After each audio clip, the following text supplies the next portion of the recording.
এই বাড়া, তোর কাছে যত কিছু আছে আমাকে দিয়ে দে।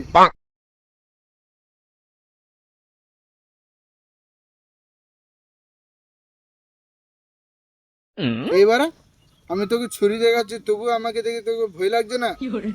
ধর, আমি আরেকবার আসছি, লে আমি আরেকবার আসছি, আমাকে দেখে ভয় খাবি, না হলে আমার কোনো চোরের দাম থাকবে না।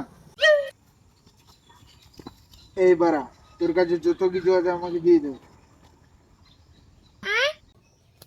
আজব ঢেমনা ছেলে তো, তোকে বলে গেলাম না আমি যে আমাকে দেখে ভয় পাবি? তোকে ছুরি দেখাচ্ছি তবু তুই আমাকে দেখে ভয় পাচ্ছিস না? দাঁড়া, তোর মাকে ফোন করতে দে। না ভাই না, মাকে ফোন করিস না ভাই, না হলে আজকে আমাকে বাড়িতে যেতে দিবে না। দে বাড়িতে, আমি ভয় পাবো না। লে, এইবারা তোর কাছে যত কিছু আছে আমাকে দিয়ে দে। বাড়া বেশি কার চালাচ্ছিস, দাঁড়া তোর বাবাকে গিয়ে বলে আসছি আমি। ও ভাই,